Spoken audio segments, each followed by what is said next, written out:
Welcome to me TV news. బులెటిన్లో ముందుగా headlines.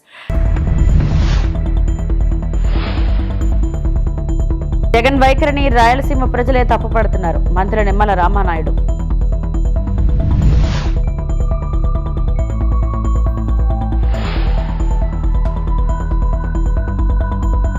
అమలాపురంలో Chiranjeevi cinema premiere first ticket 1,11,000కు వేలం.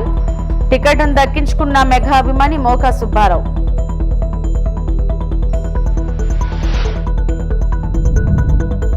కోనసీమ ఇరుసుమండల బ్లోఅవుట్లో మంటల నియంత్రణపై భారీ చర్యలు.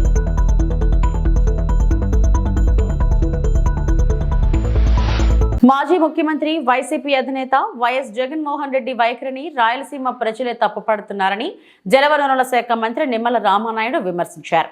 రాయలసీమలో ప్రతి ప్రాజెక్ట్ టీడీపీ హయాంలోనే వచ్చింది. ఇవాళ వైసీపీ తమను ప్రశ్నిస్తుంది కదా, గత 5 ఏళ్లలో రాయలసీమకు మీరు ఏం చేశారో చెప్పాలని డిమాండ్ చేశారు.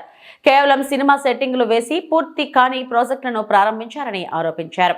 వైసీపీ పత్రికలో దుష్ప్రచారం చేస్తున్నారు. ఏపీ ప్రజలు తెలివైన వాళ్ళు, ఎవరికి ఎలా నష్టం జరిగిందో తెలుసునని వెల్లడించారు. రాయలసీమ ప్రాజెక్టులు చూస్తే ఎన్టీఆర్, చంద్రబాబు గుర్తు వస్తారని మంత్రి నిమ్మల పేర్కొన్నారు. ఒక గండికోట గాని ఇట్లా రాయలసీమలో ఏ ప్రాజెక్టు పేరు చెప్పినా, ఏ రిజర్వాయర్ పేరు చెప్పినా కూడా గుర్తుకొచ్చేది అన్న ఎన్టీ రామారావు గారు, అదేవిధంగా మన గౌరవ ముఖ్యమంత్రి నారా చంద్రబాబు నాయుడు గారి నేటి విషయం. ఎందుకంటే మీరందరూ చూస్తూ ఉన్నారు, ఒక కేసీ కెనాల్, అదేవిధంగా అలగనూరు బ్యాలెన్సింగ్ రిజర్వాయర్ ఉంది. నేను అడుగుతూ ఉన్నా, నీ 5 సంవత్సరాల పరిపాలనలో ఆ యొక్క అలగనూరు బ్యాలెన్సింగ్ రిజర్వాయరు కృంగిపోయింది, నీటిని నిలబెట్టలేకపోతున్నామని ఆ రోజు అధికారులు మొరపెట్టుకుంటే 5 సంవత్సరాల నీ పరిపాలనా కాలంలో ఆ అలగనూరు బ్యాలెన్సింగ్ రిజర్వాయర్ని మళ్ళీ నీటిని నిలబెట్టాలనేటువంటి ఆలోచన నీకు ఎందుకు రాలేదని చెప్పి ఈరోజు జగన్మోహన్ రెడ్డి గారిని ప్రశ్నిస్తున్నటువంటి పరిస్థితి. మళ్ళీ ఈరోజు కూటమి ప్రభుత్వం వచ్చిన తర్వాత మళ్ళీ ఈ యొక్క అలగనూరు బ్యాలెన్సింగ్ రిజర్వాయర్కి మళ్ళీ ఈరోజు మేము మళ్ళీ దానికి ఎస్టిమేషన్ వేసి ఈరోజు శాంక్షన్ ఇచ్చేటువంటి ప్రక్రియకు ఈరోజు కూటమి ప్రభుత్వం శ్రీకారం చుట్టింది. అదేవిధంగా మీ అందరికీ తెలుసు గోరకల్లు రిజర్వాయర్. గోరకల్లు రిజర్వాయర్ అంటే ఈవేళ గాలేరు నగరికి జిఎన్ఎస్ఎస్కి ఆయువు పట్టు గోరకల్లు. గోరకల్లులో నీటిని రిజర్వ్ చేయగలిగితేనే అవుకుకి నీరు పోతుంది, అవుకుకి నీరు పోతేనే గండికోటకి నీరు పోతుంది, గండికోటకి నీరు పోతేనే చిత్రావతికి నీరు పోతుంది, పైడివాళ్ళ పైనకి నీళ్ళు పోతుంది. ఈ రకంగా జిఎన్ఎస్ఎస్లో గాలేరు నగర్లో ఉన్నటువంటి ఏ రిజర్వాయర్లో నీటిని నింపుకోవాలన్నా మొదట గోరకల్లు రిజర్వాయర్లోనే నీటిని నింపుకోవాలి. అటువంటి గోరకల్లు రిజర్వాయర్ ప్రమాదంలో ఉంది. దీని రిపేర్స్కి డబ్బులు ఇవ్వండి మహానుభావాన్ని 5 సంవత్సరాలు అధికారులు వేళ్ళ పడితే మరి రాయలసీమ బిడ్డ అని చెప్పుకునేటువంటి నువ్వు ఆ గోరకల్లు రిజర్వాయర్కి 1 రూపాయి కూడా నిధులు ఎందుకు ఇవ్వలేకపోయావు జగన్మోహన్ రెడ్డి? ఈవేళ నీ కడప జిల్లాకి నీరు పోవాలన్నా, ఆఖరికి నీ పులివెందుల నియోజకవర్గం చిత్రావతి బ్యాలెన్సింగ్ రిజర్వాయర్కి నీరు పోవాలన్నా అది గోరకల్లులో నీళ్లుంటేనే వస్తాయి. అటువంటి గోరకల్లు కూడా 1 రూపాయి ఇవ్వనటువంటి మీరా ఈరోజు రాయలసీమ గురించి మాట్లాడడం. ఈరోజు చంద్రబాబు నాయుడు గారు కూటమి ప్రభుత్వం వచ్చిన తర్వాత మొన్న 58 కోట్ల రూపాయలు ఇచ్చి ఈరోజు టెండర్లు పిలిచి పనులు చేస్తూ ఉన్నాం. వేళ ఆ గోరకల్లు రిజర్వాయర్కి ఒక అవుకు రిజర్వాయర్ ఉంది, దానికి కూడా 5 సంవత్సరాలు పట్టించుకునేటువంటి పాపాన పోల. మళ్ళీ అవుకు రిజర్వాయర్ బండ కృంగిపోతే మళ్ళీ ఈరోజు మేము ఆ అవుకు రిజర్వాయర్ని రిపేర్ చేస్తూ ఉన్నాం. అంబేద్కర్ కోనసీమ జిల్లా మంటలను అదుపులోకి తెచ్చేందుకు చర్యలు సిద్ధమైన ఓఎన్జీసీ అధికారులు. దగ్గరుండి చర్యలను పర్యవేక్షిస్తున్న జిల్లా కలెక్టర్ ఎంపీ హరీష్ బాలయోగి అధికారులు కోనసీమ జిల్లా మలికిపురం మండలం 22 గ్రామంలో బ్లో అవుట్ మంటలను అదుపులోకి తెచ్చేందుకు ఓఎన్జీసీ అధికారులు రంగంలోకి దిగారు. వారికి అవసరమైన అన్ని రకాల పరికరాలను సమకూర్చుకున్నారు. రాత్రంతా అక్కడే ఉండి సహాయక చర్యలను అమలాపురం ఎంపీ గంటి హరీష్ బాలయోగి పర్యవేక్షిస్తున్నారు. ప్రస్తుతం సంఘటనా ప్రదేశంలో అధికారులు సమన్వయం చేస్తున్నారు. మంటలను అదుపులోకి తెచ్చేందుకు అవసరమైన పరికరాలను సిద్ధం చేశారు. చుట్టుప్రక్కల గ్రామస్తులంతా ధైర్యంగా ఉండాలని, వీలైనంత త్వరగా మంటలను అదుపులోకి తీసుకువచ్చేందుకు అన్ని చర్యలు తీసుకున్నామని ఎంపీ హరీష్ బాలయోగి తెలిపారు.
अरे जल्दी आओ भाई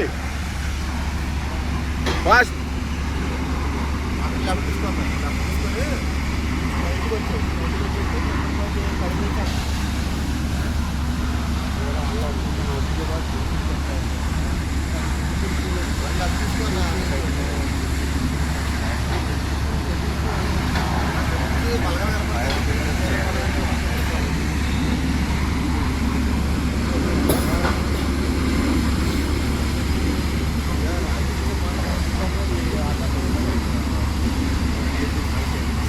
అంబేద్కర్ కోనసీమ జిల్లా అమలాపురంలో Chiranjeevi cinema Shankar Varaprasad premium show మొదటి టికెట్ వేలంపాట 1,11,000కు దక్కించుకున్న మెగా అభిమాని.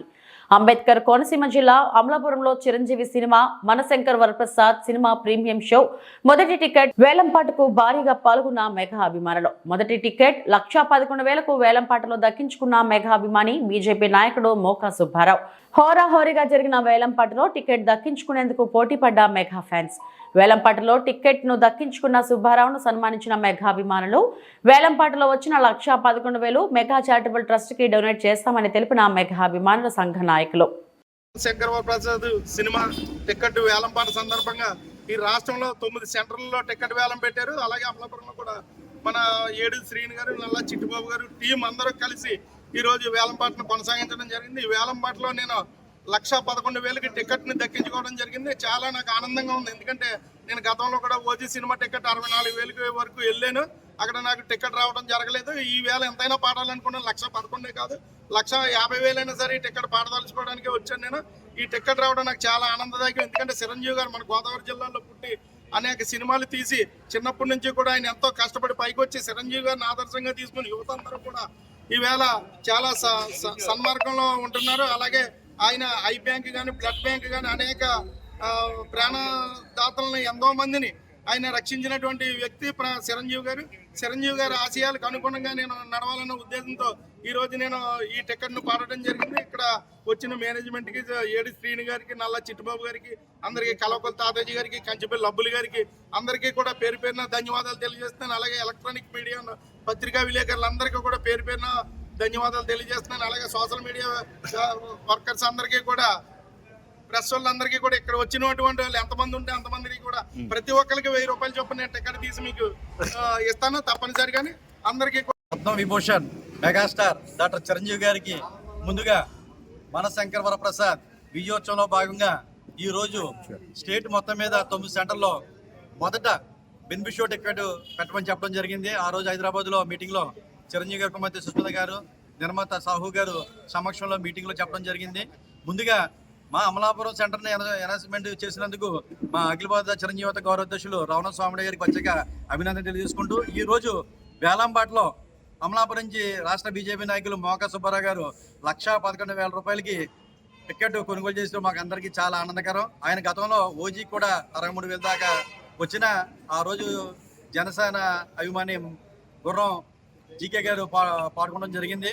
మళ్ళీ తర్వాత ఎంతకైనా మెగా ఫ్యామిలీలో అందులోకి నేను చిరంజీవి గారు అభిమాని, నేను ఈ రోజు ఎంతకైనా పాడతానని చెప్పేసి అని ఆయన టైం వెయిట్ చేసి 1,11,000 రూపాయలకి ఆయన దక్కించుకోవడం మాకు అభిమానులందరికీ కూడా చాలా ఆనందంగా ఉంది. ముఖ్యంగా ఈ కార్యక్రమానికి ఇచ్చేసిన తాతాజీ గారికి, మోకా సుబ్బారావు గారికి, మన నల్లా పవన్ గారికి, కంచిపల్లి అబ్బుల్ గారికి, మెగా ఫ్యామిలీ అభిమానులందరికీ, అలాగే ప్రింట్ అండ్ ఎలక్ట్రానిక్ మీడియా అందరికీ కూడా మా ఉదయపూర్వక అభినందన తెలియజేసుకుంటూ భోగాపురం విమానాశ్రయానికి అనుమతులు తెచ్చామంటూ వైకాపా అవాస్తవాలు ప్రచారం చేస్తుందని టీడీపీ నేత పట్టాభిరామ్ అన్నారు. 2016లోనే సైట్ క్లియరెన్స్ అనుమతులను సీఎం చంద్రబాబు సాధించారని చెప్పారు. భూసేకరణతో పాటు రైతులకు నష్టం జరగకుండా జీవో ఇచ్చారన్నారు. విమానాశ్రయానికి చంద్రబాబు అంకురార్పణ చేశారని వివరించారు. భోగాపురం విమానాశ్రయంపై పట్టాభి ప్రెజెంటేషన్ ఇచ్చారు. రాష్ట్రంలో ఉన్నటువంటి ప్రతిపక్ష పార్టీ వైఎస్ఆర్ కాంగ్రెస్ పార్టీ షరామామూలుగానే తమ పాత్ర ఏమీ లేకపోయినా, తమ కాంట్రిబ్యూషన్ ఏమీ లేకపోయినా అంతా మేమే చేశామని చెప్పి అన్ని తమ ఖాతాలోకి జమ చేసుకునేటటువంటి పరిస్థితి మనం చూస్తూ ఉన్నాం. గత సంవత్సరాల కాలంగా రాష్ట్రంలో ఏ మంచి చేసినా కూడా అన్ని మేమే చేశాం, అవన్నీ ఆ క్రెడిట్ అంతా కూడా తమకే దక్కుతుందని చెప్పి నిస్సిగ్గుగా, వారి పాత్ర ఏమీ లేకపోయినా సరే నిస్సిగ్గుగా ఇవాళ వాళ్ళ మాటలు మాట్లాడుతూ ఉన్నారు. భోగాపురం అంతర్జాతీయ విమానాశ్రయం ఏదైతే అల్లూరి సీతారామరాజు గారి పేరుతో అల్లూరి సీతారామరాజు ఇంటర్నేషనల్ ఎయిర్పోర్ట్ గా రేపు జూన్ లో ప్రారంభింపబడుతున్నటువంటి భోగాపురం అంతర్జాతీయ విమానాశ్రయానికి సంబంధించినటువంటి వాస్తవాలు, ఎవరు దానికి అంకురార్పణ చేశారు, ఎవరి యొక్క కృషి వల్ల ఈ రోజున భోగాపురం విమానాశ్రయం యొక్క కళ సాకారం అవుతా ఉంది, నిర్మాణం పూర్తిగా వస్తా ఉంది అన్న దానికి సంబంధించి ఒక్కసారి మనం వాస్తవాల్లో కనుక వెళ్ళినట్లయితే ఇది ఫిబ్రవరి 2015లో ఆనాడు వచ్చినటువంటి వార్త. ఏదైతే మరి బెంగళూరులో జరుగుతున్నటువంటి ఎయిర్ షో, ఇంటర్నేషనల్ ఎయిర్ షోలో నారా చంద్రబాబు నాయుడు గారు పాల్గొన్నటువంటి దృశ్యం, ఆ రోజున కేంద్ర పౌర విమానయాన శాఖ మంత్రిగా ఉన్నటువంటి అశోక్ గజపతిరాజు గారు, అదేవిధంగా చంద్రబాబు నాయుడు గారు, ఆనాటి కేంద్ర సహాయ మంత్రి సుజనా చౌదరి గారు, వీరందరూ కూడా ఇంటర్నేషనల్ ఎయిర్ షో బెంగళూరులో పాల్గొన్న సందర్భంలో వారు ఆ రోజున ప్రకటించారు, భోగాపురంలో ఒక అంతర్జాతీయ విమానాశ్రయ నిర్మాణానికి మేము పూనుకుంటున్నామని చెప్పి ప్రకటిస్తూ వారు మాట్లాడినటువంటి వివరాలు కూడా ఈ వార్తలో మనం చూడొచ్చు. భోగాపురం వద్ద హైదరాబాద్ కి మించిన విమానాశ్రయాన్ని నిర్మించనున్నాం అని చంద్రబాబు నాయుడు గారు ప్రకటిస్తూ వైమానిక పరిశ్రమలకు ఎర్రతివాచి పరుస్తూ ఆ రోజున బెంగళూరులో వారు మాట్లాడినటువంటి మాటలు. ఫిబ్రవరి 20, 2015 నారా చంద్రబాబు నాయుడు గారు ఇంటర్నేషనల్ ఎయిర్ షో బెంగళూరులో వారు ప్రకటించినటువంటి విషయాన్ని, ఆ రోజు వచ్చినటువంటి వార్తను కూడా ఇక్కడ మీకు చూపిస్తూ ఉన్నాం. అంటే ఈ యొక్క ఆలోచనకి శ్రీకారం చుట్టింది నారా చంద్రబాబు నాయుడు గారు. రాష్ట్రానికి ఒక అంతర్జాతీయ విమానాశ్రయం అవసరం, ఉత్తరాంధ్ర ప్రాంతంలో ఈ విమానాశ్రయ నిర్మాణం జరగాలి, విశాఖపట్నం విమానాశ్రయానికి కొన్ని పరిమితులు ఉన్నాయి కాబట్టి మనం ఆల్టర్నేటివ్ గా ఒక ఇంటర్నేషనల్ ఎయిర్పోర్ట్ నిర్మించుకోవాలని తలపెట్టి వారు ఇంటర్నేషనల్ ఎయిర్ షో బెంగళూరులో మరి దాన్ని ప్రకటించారు. అనంతపురం జిల్లా తాడిపత్రి పట్టణంలోని ప్రభుత్వ జూనియర్ కళాశాలలో సంక్రాంతి పండుగ సందర్భంగా జేసీ ఫ్యామిలీ ఆధ్వర్యంలో నిర్వహించిన క్రికెట్ టోర్నమెంట్ సీజన్ 4 ను ఎమ్మెల్యే జేసీ అస్మిత్ రెడ్డి ఘనంగా ప్రారంభించారు. బీజేపీ నాయకులు లాయర్ ప్రతాప్ రెడ్డి ట్రాస్ వేశారు. జనసేన నాయకుడు శ్రీకాంత్ రెడ్డి బౌలింగ్ చేయగా ఎమ్మెల్యే జేసీ అస్మిత్ రెడ్డి బ్యాటింగ్ చేశారు. ఎమ్మెల్యే జేసీ అస్మిత్ రెడ్డి బ్యాట్ బాల్ ను ఒక 6 కొట్టి అందరినీ ఉత్సాహపరిచారు. ఎమ్మెల్యే జేసీ అస్మిత్ రెడ్డి, మున్సిపల్ చైర్మన్ జేసీ ప్రభాకర్ రెడ్డి ఆధ్వర్యంలో క్రికెట్ టోర్నమెంట్ క్రీడా పోటీలు నేటి నుండి 10 రోజుల పాటు జరగనున్నాయి. కార్యక్రమంలో క్రీడాకారులు పెద్ద సంఖ్యలో పాల్గొన్నారు.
వాళ్ళు ఫస్ట్ బ్యాటింగ్ ఎన్నుకున్నారు.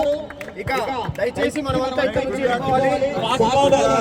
శ్రీకాంత్ గారు బౌలింగ్ చేస్తే మన గౌరవ ఎమ్మెల్యే జేసీ రెడ్డి గారు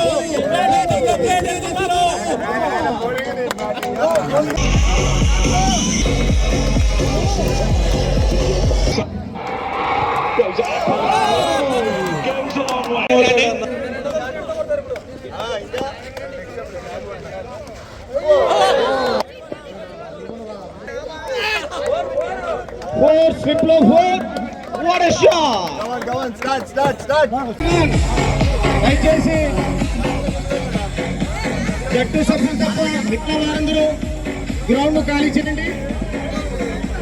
ఎంతో కష్టపడి తయారు చేసిన పిచ్ మీద ఈ విధంగా నడవడం కొద్దిగా బాధిస్తుంది. దయచేసి పిచ్చి ఎవరు తొక్కదండి. మార్గం అక్కడ నువ్వు చూసుకోవాలి. అక్కడ clear the pitch, clear the ground. ప్రతి ఒక్కరు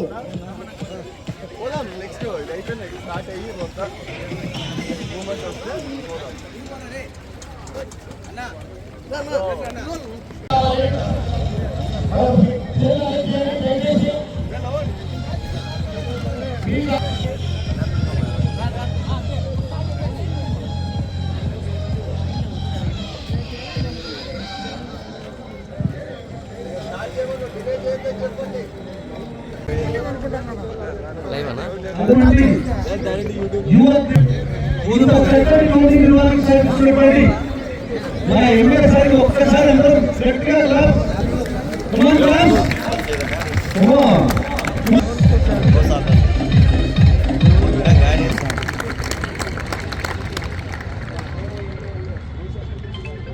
రెండేళ్ల నుండి మిషన్ భగీరథ నీళ్లు రావడం లేదని ఖాళీ బిందెలతో మహిళలు నిరసన తెలిపారు. వరంగల్ జిల్లా కేంద్రంలోని మున్సిపాలిటీ కార్యాలయం ఎదుట రెండేళ్లుగా మిషన్ భగీరథ నీళ్లు రావడం లేదని ఖాళీ బిందెలతో నిరసనకు దిగిన 26వ డివిజన్ ప్రజలు ఎన్నిసార్లు అధికారుల చుట్టూ తిరిగినా ఎవరూ పట్టించుకోవడం లేదు. మిషన్ భగీరథ నీళ్లు రాక బయట నుంచి నీళ్లు కొనుక్కొని తాగుతున్నాం. ఇప్పటికైనా మాకు మంచినీటి సరఫరా చేయాలని డిమాండ్ చేశారు స్థానికులు. వరంగల్ లక్ష్మీపురం యూనియన్ ఆఫీస్కి ఎదురుగా ఉంటాయి మా ఇండ్లు. రోడ్డుకుంటే మాకు నల్లలు రాక గత 2 సంవత్సరాల నుండి నీళ్ళకి ఇబ్బంది పడుతున్నాము. ఎవరు కూడా పట్టించుకుంటలేరు. మాకు నల్లలు వస్తలేవని కార్పొరేటర్కు, మన మంత్రి సురేఖకు అందరికీ చెప్తూనే ఉన్నాం. ఎవరు పట్టించుకుంటారు. మున్సిపాలిటీ ఆఫీస్కి వచ్చి చెప్పినాము, ఎవరు పట్టించుకుంటారు. మాకు నల్లలు వచ్చేటట్టు చేయమని పెద్దలందరినీ కోరుకుంటున్నాం. ఎందుకంటే ఏ నల్లకాడి చేయడానికి ఎదురకు బిల్లు పెట్టలేదు. ఈ ట్యాంక్ వస్తుంది, అది 4 రోజులకు ఒకసారి, వారానికి ఒకసారి వస్తుంది. ఆ నీరు పెట్టుకుంటున్నాము. మాకు ఇంట్లో నల్లలు వస్తే అది వేరు ఉంటుంది. ఈ బయట నెలల కాడిపోతే ఏం సరిపోతుందో లేకపోతే పొద్దున లెక్క పనులు చేసుకోవాలి. కూలి పనులు చేసుకొని బతికేవాళ్ళం మేము. ఈ నీళ్ళకి ఇబ్బంది పడుకుంటూ అటు పనులకు పోవాలంటే చాలా కష్టమవుతుంది. ఈ నీళ్ళ గురించి పట్టించుకోమని పెద్దలను, మన కమిషనర్ గారిని, మంత్రి సూర్యకను కోరుకుంటున్నాం. ఏదో విధంగా నల్లలు వచ్చేటట్టు మాకు చేయాలి. కేసీఆర్ నల్లలు ఉన్నారు, ఆ నల్లలు లేవు, ఈ నల్లలు లేవు. కష్టపడతాను నీళ్ళ గురించి. నీళ్ళు రావడం లేదు. కొనుకొచ్చుకుంటున్నాము. ఇళ్ళ పట్టిపోయి ఆడబిల్లు తెచ్చుకొని అట్లా తీసుకుంటాను పెట్టినాం. కానీ అట్లా చాలా ఇబ్బంది అవుతుంది. మాకు నల్లలు వచ్చేటట్టు చేయమని దాతలను కోరుకుంటున్నాము. ఏదో విధంగా నల్లలు రావాలి మాకు. నా పేరు పీపూర్ లక్ష్మి. నా పేరు సుజాత. మాది 26వ డివిజన్. మా దాంట్లో 2 సంవత్సరాల బట్టి వాటర్ ప్రాబ్లం చాలా ఉన్నది. మేము ఏ సార్కు వాళ్ళందరికీ మేము అన్ని రాసిచ్చినాము. మాకు నల్లాలు వస్తలేవు. మేము నీళ్ళకి చాలా ఇబ్బంది పడుతున్నాము. మేము అందుకనే సార్కి పిటిషన్ ఇవ్వాలని మేము వచ్చినాము. కాబట్టి మమ్మల్ని అందరూ మీరు కొనిస్తాము. దయచేసి మాకు వాటర్ కావాలి. రేవంత్ రెడ్డి సార్ కూడా మమ్మల్ని వాటర్ గురించి ప్రాబ్లం తీర్చాలి. నీళ్లు లేక మేము ఎంతో ఆర్థిక ఇబ్బంది పడుతున్నాము. మా ఇళ్ళలో ముసలోళ్ళు ఉన్నారు. చిన్న పిల్లలు స్కూల్ పంపాలన్నా కూడా ఎన్నో ఇబ్బందులు అవుతున్నాయి. కాబట్టి సార్ వాళ్ళు పెద్ద వాళ్ళందరూ కొంచెం మమ్మల్ని చర్చించాలి, ఆదుకోవాలని మేము అడుగుతున్నాం సార్. మాకు ఎన్నో నీళ్ళ విషయంలో మేము అన్నానికి, దూపకు, ఆకలికి పనులు కూలి చేసుకునేటోళ్ళం కాబట్టి మేము ఎంతో ఇబ్బంది పడుతున్నాం. అందుకనే మేము ఇది సార్కు ఇది ఇవ్వాలని వచ్చినాం. వాటర్ 26వ డివిజన్లో వాటర్, 26వ డివిజన్లో వాటర్, 26వ డివిజన్లో వాటర్, 26వ డివిజన్లో వాటర్, 26వ డివిజన్లో వాటర్, 26వ డివిజన్లో వాటర్, 26వ డివిజన్లో వాటర్. వెంటనే మా సమస్యలు, వెంటనే మా సమస్యలు, వెంటనే మా సమస్యలు, వెంటనే మా సమస్యలు, వెంటనే మా డివిజన్ ఉన్న వాటర్ సమస్యలు, వెంటనే మా డివిజన్ ఉన్న వాటర్ సమస్యలు, వాటర్ 26వ డివిజన్ వాటర్, 26వ డివిజన్ వాటర్. కోయిలకొండ వద్ద 2 పెద్ద రిజర్వాయర్లు కడతామని చెప్పారు. అక్కడ ఒక లొకేషన్ లో 1000 ఎకరాల ఫారెస్ట్ భూమి ఉంది. ఇంకో దాని వద్ద 500 ఎకరాల ఫారెస్ట్ భూమి ఉంది. అంత ఫారెస్ట్ భూమిని సేకరించడానికి సాధ్యం కాదు. కేంద్ర అనుమతి ఇవ్వదు. కాబట్టి ఈ ప్రాజెక్ట్ పెండింగ్ లో పడుతుంది. ఫారెస్ట్ ల్యాండ్ మాత్రమే కాకుండా 45 గ్రామాలు కూడా ఎఫెక్ట్ అవుతాయి. 3 లక్షల పైచీలుగా ప్రజలను ఖాళీ చేయించాలి. 77,000 ఎకరాల భూమిని సేకరించాలి. మాజీ మంత్రి సింగిరెడ్డి నిరంజన్ రెడ్డి. ఇంకో రిజర్వాయర్ రెండు రిజర్వాయర్లు చెప్తా ఎగ్జాక్ట్లీ. ఈ 2 రిజర్వాయర్లను కడితే అందులో నింపుకోవచ్చు అంటారు. వాళ్ళు తలపెట్టినటువంటి ఆ 2 రిజర్వాయర్ల లొకేషన్ లో కోయిల్కొండ దగ్గర విస్తరించి కట్టాలనుకునే కాడ 1000 ఎకరాల ఫారెస్ట్ భూమి ఉంది. ఇంకో ప్రాజెక్ట్ కాడ ఇంకో 500 ఎకరాల ఫారెస్ట్ భూమి ఉంది. 1000 ఎకరాల ఫారెస్ట్ భూమిని సేకరించడం సాధ్యం కాదు. కేంద్రం అనుమతించదు. అంటే ప్రాజెక్ట్ పెండింగ్ లో పడతారు. గతంలో ఏం చేశారు? మన కోసం ఉద్దేశించినవని చెప్పుకుంటూనే మన ప్రాజెక్టులు కల్వకుర్తి లాంటి ప్రాజెక్టు, మరో ప్రాజెక్టు ఈ అనుమతులు లేవు, ఆ అనుమతులు లేవని 30-35 ఏళ్లు సాగదీశారు. అంటే ఒకవేళ ఇది మొదలు పెడితే ఉండే పరిస్థితి ఇది. రెండో, నీళ్లు లేవు, ఫారెస్ట్ క్లియరెన్స్లు ఉంటాయి. మూడోది అతి భయంకరమైనటువంటి సమస్య, 45 గ్రామాలు ఎఫెక్ట్ అవుతాయి. 45 గ్రామాలు పూర్తిగా జూరాల నుంచి నీళ్లు తీసుకోవాలనేటువంటి వాళ్ళు చెప్పే సిద్ధాంతం ప్రకారంగా 45-46 గ్రామాలు డిస్ప్లేస్ అయ్యేటువంటి, అంటే అక్కడి నుంచి లేపి మనం పంపవలసినటువంటి ప్రజలు, ముంపుకు గురయ్యేటువంటి ప్రజలు 2013లో లెక్క తీస్తే వచ్చినటువంటి ఫిగర్ 85,000. కానీ 18 ఏళ్లు నిండిన ప్రతి ఒక్కరిని కూడా మనం పరిగణలోకి తీసుకుంటాం. 2013లో 10-12 ఏళ్లు, 8-10 ఏళ్లు ఉన్నటువంటి పిల్లలందరూ కూడా ఇవాళ 18 ఏళ్లు నిండిన వాళ్ళు యాడప్ అయితే దగ్గర పీడిఎఫ్ అంటారు దాన్ని, ప్రాజెక్ట్ డిస్ప్లేస్డ్ పర్సన్స్ లిస్ట్. అది 3 లక్షలు దాటిపోతుంది. భూమి ఎంత? 77,000 ఎకరాలు. 77,000 ఎకరాల భూమిని సేకరించాలి. 46 గ్రామాలను ముంచాలి. 3 లక్షల పైచిలకు జనం ముంపుకు గురవుతారు. దీని కాంపెన్సేషన్ ఎంత అవుతుంది? ఇది పూర్తిగానికే ఎన్ని దశాబ్దాలు పడుతుంది? నువ్వు ఇంత చేస్తే జూరాలని నీళ్లు లేవు. ఇంత తెలివి తక్కువగా ఉండేటువంటి ప్రాజెక్టును ఇవాళ కాంగ్రెస్ పార్టీ జూరాలకు వెళ్ళి పెట్టేది ఉండే అని మాట్లాడితే కొంతమంది అమాయక మేధావులు కూడా పాలమూరు రంగాన్ని 2గా విభజించి కొంచెం వీడికెళ్ళి కొంచెం ఆడికెళ్ళి చేస్తే బాగుండే, తలా తోక లేకుండా మాట్లాడతారు. కాంగ్రెస్ ప్రభుత్వంపై మరో జల పోరాటానికి బీఆర్ఎస్ సిద్ధమైంది. జూరాల ప్రాజెక్టులో నీళ్ల లభ్యత లేనందుకు పంపులు సంవత్సరంలో కేవలం 40 నుండి 45 రోజులు మాత్రమే నడుస్తాయి. అదే శ్రీశైలం ప్రాజెక్టులో ఉన్న కేఎల్ఐ పంపులు సంవత్సరంలో 220 నుండి 240 రోజులు నడుస్తున్నాయి. అంటే అన్ని రోజులు శ్రీశైలం ప్రాజెక్టులో నీళ్లు లభ్యత ఉంటుంది. ఇలా జూరాల నుండి భీమాకు 40 నుండి 45 రోజులు మాత్రమే నీళ్లు ఇచ్చి క్రాప్ హాలిడే ఇస్తున్నారు. పాల్మూరు, రంగారెడ్డి జిల్లాల రైతులను ఈ ప్రభుత్వం మోసం చేస్తుంది అని మాజీ మంత్రి సింగిరెడ్డి నిరంజన్ రెడ్డి అన్నారు. జూరాల మీద పెట్టిన పంపులు, అవి ఏ పంపులైనా సరే, ఇప్పుడు నడుస్తున్నటువంటి పంపులు 40-45 రోజుల కంటే మించి నడవవు. ఈరోజు శ్రీశైలం మీద పెట్టినటువంటి పంపులు ఏవైతే కేఎల్ఐ పంపులు ఉన్నాయో, కల్వకుర్తి లిఫ్ట్ ఇరిగేషన్ పంపులు ఉన్నాయో, 220 నుంచి 240 రోజులు నడుస్తున్నాయి సగటున ప్రతి ఏడు.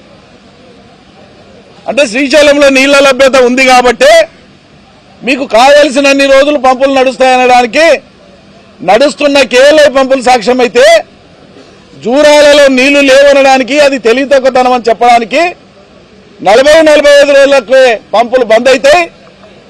భీమాకు, జూరాలకు క్రాప్ హాలిడే ఇస్తాం మేము ఘనమైన సర్కారు అని చెప్పుకునేటువంటి మీ సర్కారు దీనికి నిదర్శనం.